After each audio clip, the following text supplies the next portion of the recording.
course, you're writing there, Charlotte, about why tensions between the two brothers may not be repaired. I'd love to hear that story first before we get on to the stuff he said more recently.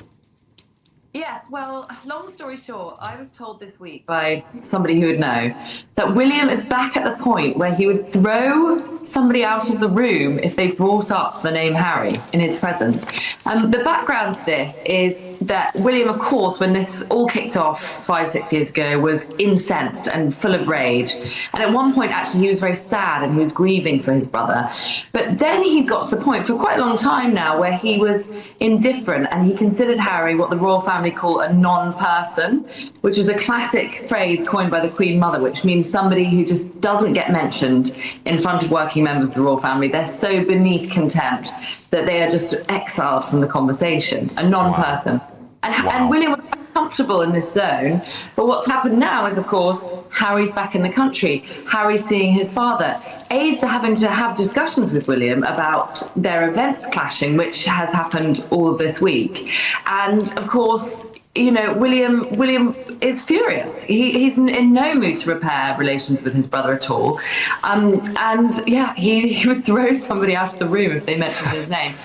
I just can't. I can kind of understand. Having five brothers myself, I kind of sympathise with that, actually, Charlotte. Sometimes with my own family, but of course this is a very public spat. It's not like my private spats with my family, which we sort of get over after all. This is very, very public. And I guess moving on from that, he's saying his conscience is clear. I mean, that's in so many words. I think the Guardian are framing this as he regrets nothing about what he's done, talking about his family and the press. Of course, that interview he did, I remember so vividly, where he said he doesn't know how long his father's got left. These are sorts of things you never hear from royals that are so outside protocol. Is that just going to throw the cat amongst the pigeons even more between him and William? Yeah, it's definitely a step back, because remember that BBC interview, the one you just mentioned a few months ago? He said in that, look, I think I've done a lot of things my family probably won't forgive me for. We saw a little chink of contrition there from him. And then this week, the public narrative was, I mean, I'd say it was a 160 turn, if not a 180. I couldn't believe it. I was reading article after article in all the papers saying how his events that he'd been carrying out, his duties with his patronages, had been, joyful and happy and upbeat, and maybe there was a way back from him after all. Then, of course, he met his father on the Wednesday. And I just thought, wow, Harry has nailed a week of brilliant headlines, which I never thought I'd see again in this country. And then he gives an interview to the Guardian saying, I regret nothing, and even complaining in that article about how people think he's stubborn. And he said, I'm not stubborn, I'm just true to myself, which of course is stubborn. So it's just, I did think, why did he have to go one step back? You know, on the snakes and ladders, I feel like he's gone down again. But it could be pulled back. But, you know, I think the public, and I think his family, certainly William, they want to see some contrition from this man. He doesn't seem capable of it. Family, let's get into this story that the tabloids are already trying to twist into another Sussex scandal. The British press is at it again, pushing this narrative about Prince Harry and Meghan supposedly being at odds over where Archie and Lilibet will go to school. They want to make it sound like chaos, as if Harry and Meghan can't agree on parenting, as if King Charles is somehow stepping in like the hero. But as always, the reality is far more nuanced and far more positive for Harry and Meghan than the haters want you to believe. Let's unpack this piece by piece. So the story goes, Prince Harry, during his recent visit to the UK, reportedly spoke to his father King Charles about the idea of Archie and Lilibet possibly being educated in Britain, and Charles, we are told, is delighted at the prospect. Now, the press is spinning this as if Meghan is against it, calling boarding schools barbaric, and that this is somehow a fight between Harry and Meghan. But let's be real here. This is not a fight. This is what real parents do. They discuss. They weigh options. They negotiate for the well-being of their children. That's called responsible parenting, not conflict. But because we're dealing with the toxic British media, they don't want to present Harry and Meghan as thoughtful, responsible parents. No, instead, they want to create a soap opera. Harry wants this, Meghan wants that, Charles is in the middle. They love this tug-of-war framing because it sells papers and gets clicks. But it's dishonest. Let's pause here. Think about the context. Harry has been crystal clear for years now that his top priority is the safety and security of Meghan and the kids. That's why he fought that court case for police protection. He didn't fight because he wants special treatment. He fought because his wife and children's lives have been threatened, and because the UK media has spent years whipping up hate against them. When Harry said back in May that he couldn't imagine bringing Meghan and the kids back to Britain under those circumstances, he was being honest and protective.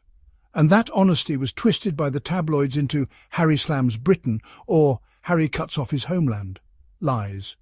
What he said was simple. He wasn't going to risk his family's safety.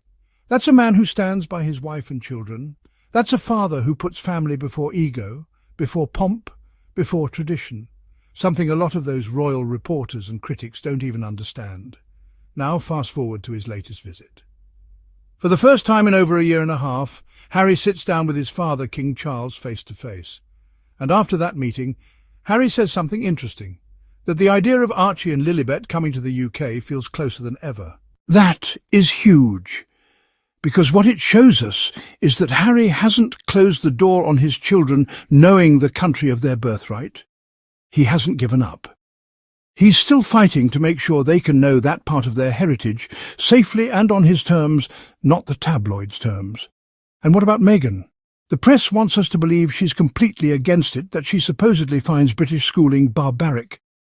But even if Meghan has concerns about the UK system, and let's be real, she has every right to, what mother wouldn't want to protect her children from a boarding school culture that has historically chewed up and traumatized royals for generations? Meghan is not saying her children don't deserve education. She's saying her children deserve better than the same toxic cycle that hurt their father and uncle. And for that, the tabloids call her controlling, difficult, or anti-British. No. That's called being a loving, protective mother. Look at the pattern here. When Meghan speaks up for her children, she's demonized. When Harry speaks up for safety, he's ridiculed. Yet the same people who mock them are the ones who cheer when Charles says he's delighted at the thought of the children being educated in Britain. The hypocrisy is endless. And let's not forget, Harry himself went through that very system.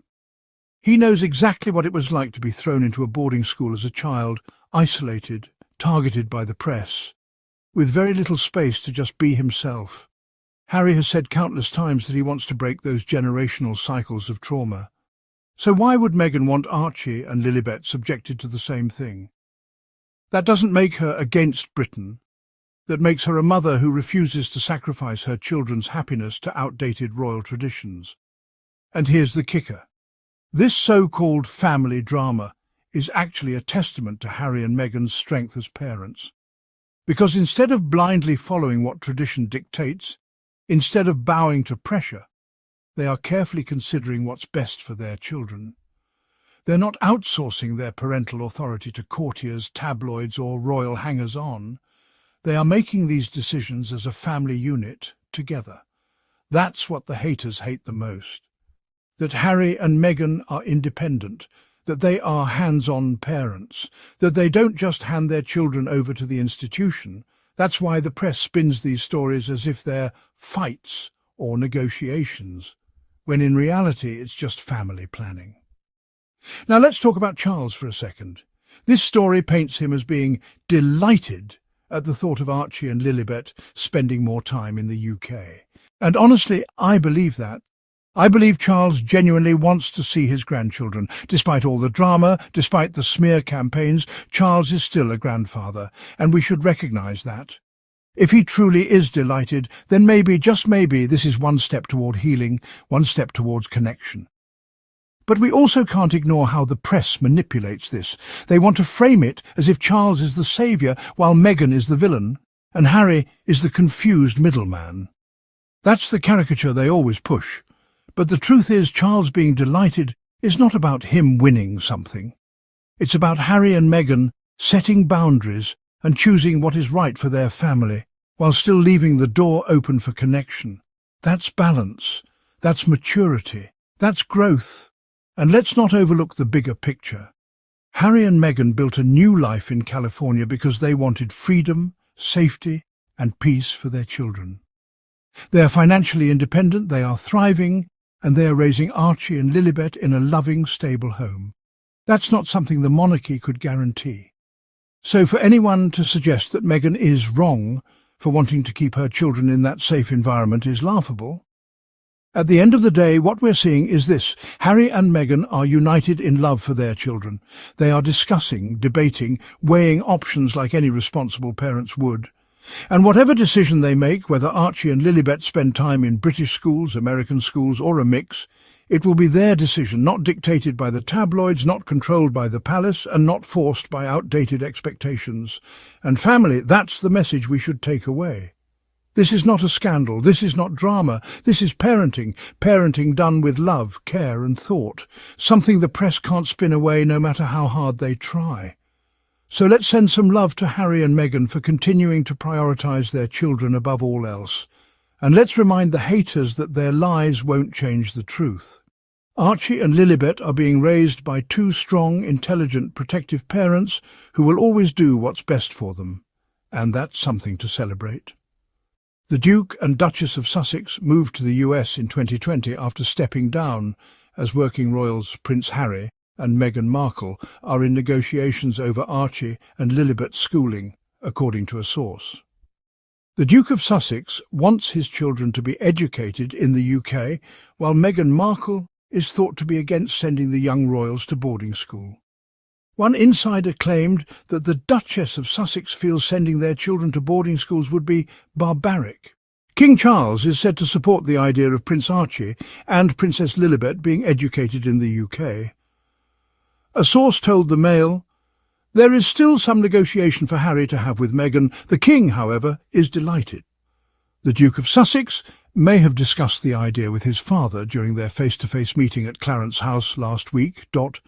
During an interview last week, Prince Harry admitted he wants to bring Prince Archie and Princess Lilibet to the UK in a U-turn from his previous position. The Duke of Sussex has made multiple solo appearances in England over the past 2 years, but he has previously stated that he does not feel safe bringing his family to the UK. However, the royal has outlined that Archie and Lilibet's return to the UK is closer than ever. Prince Harry told The Guardian regarding the prospect of bringing his children to the country of his birth, "I would. This week has definitely brought that closer." The Duke of Sussex's comments came after his 4-day visit to the UK, where he met with King Charles for the first time in over a year and a half. Prince Harry's most recent trip to the UK was the first time the Duke of Sussex had returned since suffering a crushing court defeat in May 2025. It ended the royal's hiatus from the UK, which had gone on for 4 months since he lost his legal battle for taxpayer-funded armed police protection. The Court of Appeal ruled against the Duke, with Sir Geoffrey Voss, Master of the Rolls, dismissing his appeal. The ruling meant that armed police bodyguards, paid for by the British taxpayer, will not be automatically reinstated for Harry, Meghan and their 2 children when in the UK. Following the legal defeat, the Duke of Sussex told the BBC in a TV interview that he could not see a future in which he brought Meghan, Archie and Lilibet back to the country of his birth. He said in May 2025, "I can't see a world in which I would bring my wife and children back to the UK at this point. And before we close out, I want to remind everyone listening, if you're enjoying this discussion, and if you believe in supporting independent voices like the Royal Sussex Squad, make sure you hit that subscribe button, turn on your notifications so you never miss an update, and if you'd like to support the channel, you can do so with super thanks. It goes a long way in keeping us strong and growing. This is Royal Sussex Squad, defending truth, defending dignity, and defending Harry and Meghan every step of the way. Until next time, stay strong, stay positive, and keep shining.